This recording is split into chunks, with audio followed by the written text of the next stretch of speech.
Hello, everyone. I'm Joe Tucker, president of the International Academy of Trial Lawyers, and welcome to the Academy's official podcast, The Rule of Law, The Academy Speaks. Today, I have my good friend, Erica Gregg, talking to us. Erica is an attorney, she's a licensed psychotherapist, and an expert on mental health. Erica is going to delve into a little bit about her personal life, as well as the stressors that not just happen to lawyers, but happen every day in society, and even those stressors outside the practice of law, such as what's going on with the administration. Erica, let's jump into this. How are you? Tell me tell me a little bit about your background for some of our folks who are listening and watching. I'm so glad to be here. I would love to tell you about my background. I was a litigator on the plaintiff side for almost 20 years before I had my own brush with mental health struggles, also witnessing with my colleagues in the practice of law. And I thought, you know what? I want to learn more about mental health. I want to learn more about what is going on with us as a profession and a culture. And I decided to go get my master's in clinical mental health and decided to switch careers at 45 years old and become a therapist. Well, Um, Erica, the practice of law, as you know, can be stressful. The any any job that we're having nowadays in today's environment can be stressful. But what I know specifically about us lawyers, and I'd like to talk to you, I'd like for you to talk to me a little bit about this, is it seems a lot of what we do, our socialization and our camaraderie, centers upon drinking. it does. Yes. It does, and that can be a very dangerous fire starter when you are already dealing with stress and dealing with anxiety. Because when we chemically alter ourselves, we do get that escape. But what ended up happening to me, and what happens to so many of our brothers and sisters in law, is it will become a habit. Because it is difficult for when you have the schedules that we do to take time out of your day and go to a therapist or do something for yourself. And it's, when you know you can have a drink and in 20 minutes, you're going to feel less stress.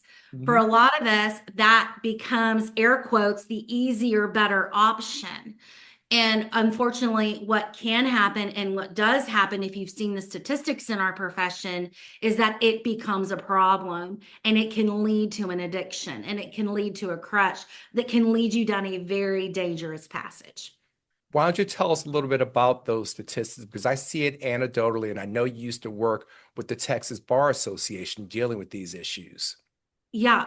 So what we know is that attorneys struggle more with substance use, and I'm talking that's drugs and that's alcohol, that's chemically altering substances more than any other profession. We're right up there with doctors. And it makes sense. I mean, we are both careers are high pressure, both careers are deadline driven, and also both careers people are depending on the outcome of our work, which has its own added pressure for us, right? We're not just paper pushers. I mean, there are very real outcomes for the people that we're helping. And sometimes, if we do not have healthy ways to deal with the reality of what we're doing, and I mean, people come to us with their worst problems. Sometimes There's a lot of pressure there. there is a lot of pressure there. And if we don't have good ways to just, if you just picture a balloon that's about to pop, if Yeah. we don't have ways to release some air out of that balloon, some good, healthy ways, it can end up really disastrous for us.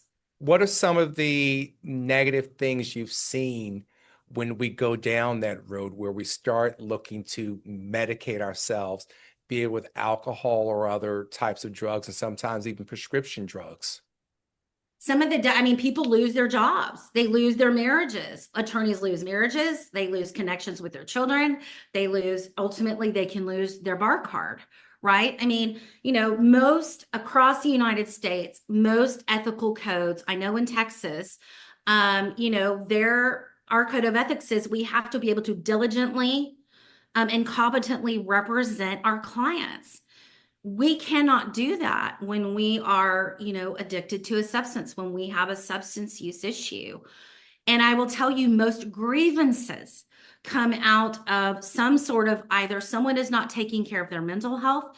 So they come out of depression, or they come out of some chemical or some substance use disorder. And something I didn't mention about my background was I was the director of the Texas Lawyers Assistance Program in the state of Texas. So every single lawyer in Texas, and if you had a judge, lawyer, or law student in Texas was experiencing a substance use issue or a mental health issue and they wanted help, they could reach out to our organization, TLAP, for help. Most every state in the nation has a LAP, a lawyer's assistance program. Please Yes, we utilize. have the same thing in Pennsylvania too. You have a wonderful one. You have Lori Bezin, who is one of my very favorite human beings on this planet. She is the director there. You saw it time and time again, people that had grievances filed against them, lawyers, it almost always was born from a substance use issue or a mental health issue. Well, how do we know, or how should I know the beginning of the warning signs? Because I must confess, I enjoy a good big glass of red wine after a stressful day. And I can tell you, I have 8 ounces of a good Cabernet waiting for me at the end of the day today. Good for you. I think this is what we look at as a therapist when I am diagnosing substance use issues, Mhm. and how severe someone is on the spectrum. We look at is it interfering with your life? Is it interfering with your social relationships? Are you taking risks that are, putting, your job at issue, your license at issue, your marriage at issue? So we look at how your wine drinking does or does not affect those major areas of your life. If But I you know but you as a licensed therapist can see that because you're the outside in. How do I say, hey, Joe, those other 2 to 3 glasses you're having every night, what should I be detecting as I self-analyze myself to know to reach out for help? What should I be looking for, my own warning signs? your own warning signs, and it's also with others too. I mean, and it's sometimes more helpful to have another person kind of looking in, because we're not always very aware, or we might be in denial. Behavior changes. If you've got a colleague who always used to get stuff in on time and the quality of work was always superb, and now all of a sudden they're missing deadlines and their work is garbage, and you're noticing that they're drinking more or they're coming to work with alcohol on their breath, that's an indicator that there might be something up. If someone has personality changes, one way or the other, either they were really introverted and now all of a sudden they're just, risk taken and chatty Cathy, or vice versa. Someone who was, always the, extroverted at a party and now they're very reserved. We have a really So unique. are you saying that then as we as third party observers need to reach out to our colleagues when we're seeing these things? 100%. Put your cell phone down and talk to your colleagues. If your gut is telling you something is off, trust your gut. You got to be an international academy because you have a good gut and you are good at understanding people. Y'all are trial lawyers. If your gut is telling you something is off with a colleague, ask them. And the myth is, there's a myth out there that if we ask someone, we're planting the idea in their head. Like if we ask someone, oh, are you depressed? That they're going to become depressed. Or if we ask someone, are you suicidal? That they're going to be like, oh, that's a great idea. No, we want to ask directly, how are you doing? You're missing assignments and you never used to do that. We want Yeah. to be direct. We want to ask. Do not mind your own business. Don't mind your own business. Well, here is a concern I have with lawyers working remote now and with us doing more remote work. How do we begin to detect and have those interpersonal relationships with our colleagues such that we can say, hey, Erica, I've noticed something because the work environment has changed. Mhm, mhm. It is more of a challenge, but we still do know there are some things we do know about our colleague. But you're right, not having, someone in an office next to you, it's harder to make these observations.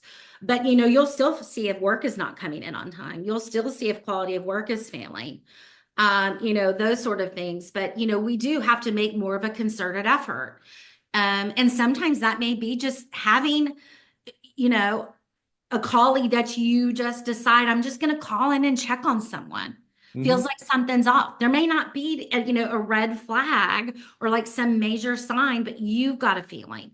Call them and ask them how they're doing. Because you are right, it is more of a challenge now that we are, and it's going to become more of a challenge. Humanity is getting more isolated. We are able to do more from home. And so, but we do, trust your gut. If you've got an observation, call someone and check on them. Take that extra step. I'm going to switch lanes now because in speaking to many lawyers around the country and in Canada, one of the stressors that lawyers are feeling and they're voicing about are the attacks that they're seeing on the rule of law by the dude down in DC at 1600 and his Justice Department. And I hear lawyers saying things like, I'm just not going to pay any attention because it upsets me. What can you talk to me about how these new external pressures that we have no control over are, impact us, and what should we be doing about it? It's going to be different for everyone. Hmm. For some people, they're going to need to zoom out and they're going to need to focus on something else. For others of us, we're going to want to contribute. We're going to go do these no kings protest marches, contribute in ways that may not even be related to the practice of law, but contributing to the stabilization of our country. It could even be this: go to a middle school classroom, volunteer for some sort of career day, and make sure that you're there, in front of, the future of America, you know, educating them on in an appropriate way on what is going on and how important it is to be involved civically, how important the rule of law is. I think what I am finding is very helpful with my lawyer clients that are coming to me and they're feeling very discouraged or just or angry. It's just there's so much uncertainty with this administration. We don't know what's coming next, and that is so toxic for us because as humans, we're always trying to figure out, and lawyers, how do I stay safe? What's the next move? How do I plan? And it's really hard for us to plan when we don't know what's Well, coming. how are you advising people who feel overwhelmed by the whack-a-mole attacks on the rule of law?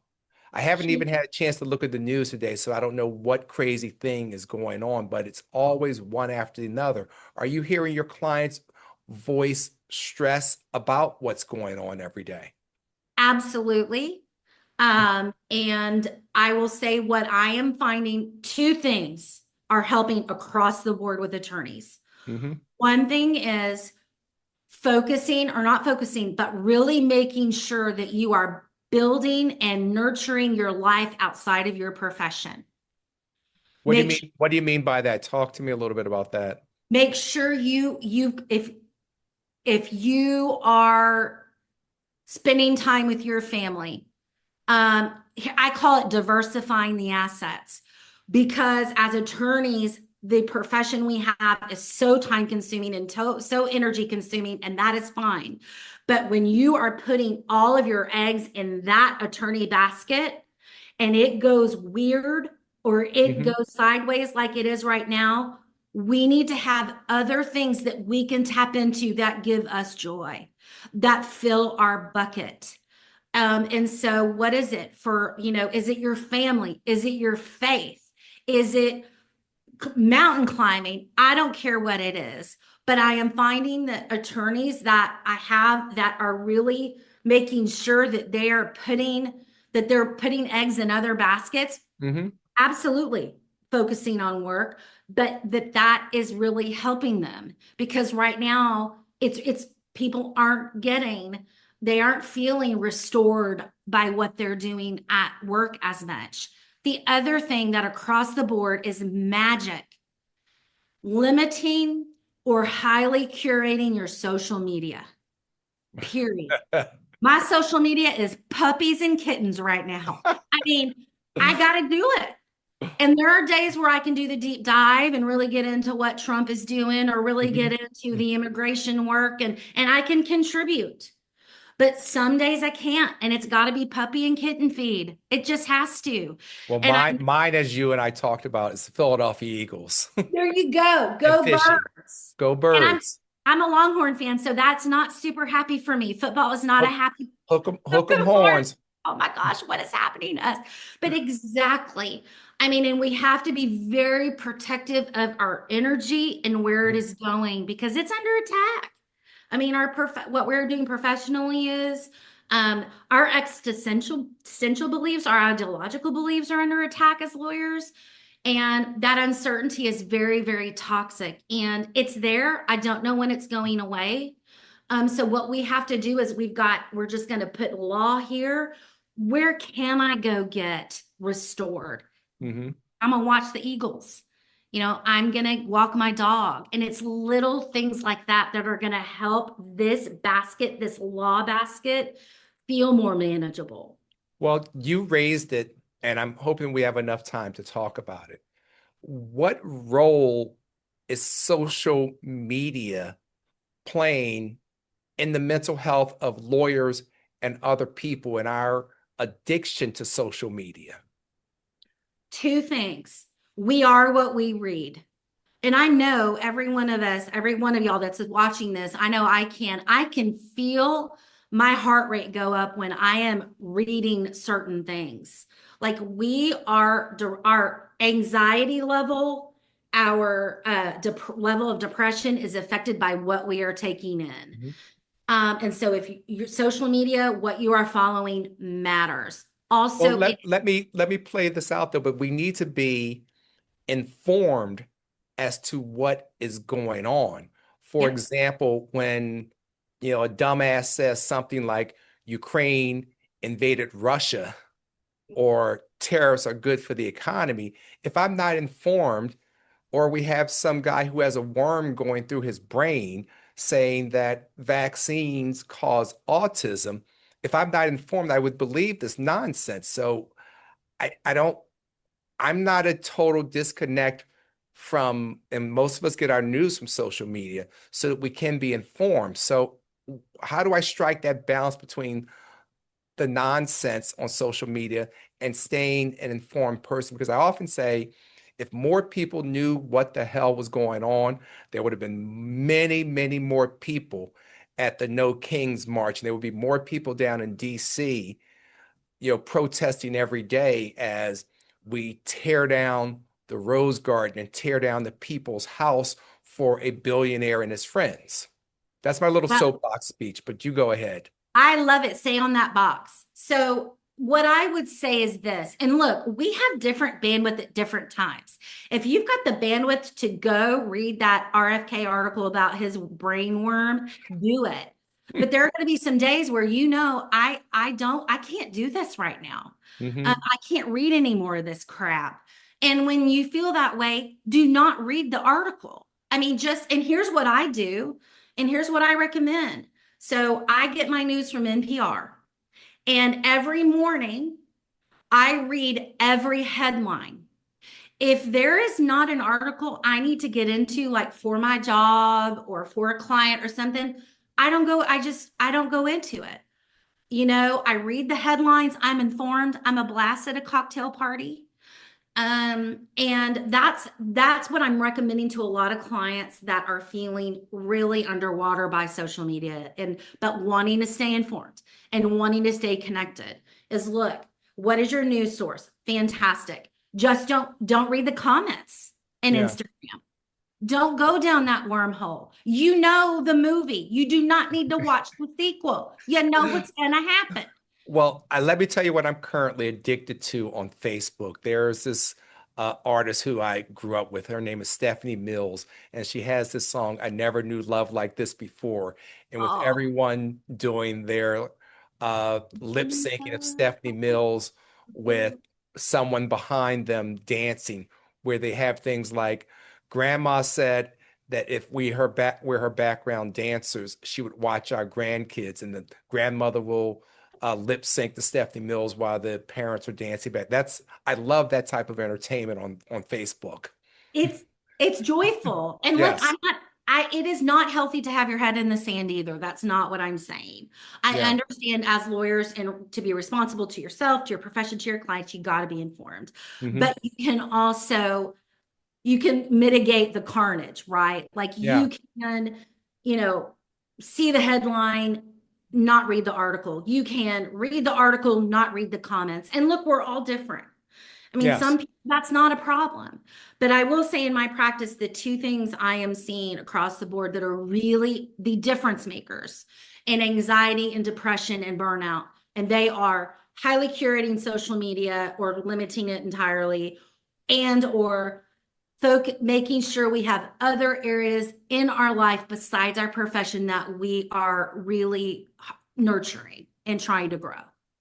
If people get nothing else from listening right now, I hope they took away those two things that you've talked about. Say them to us one more time, these two big things that you're saying is going to help us lawyers and just the general public with our own mental health.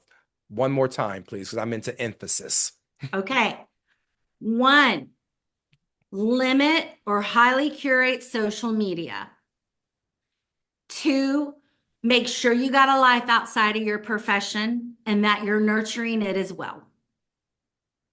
I want to thank you, Erica, for taking time out from your busy practice to talk to me here. And I hope you've helped someone.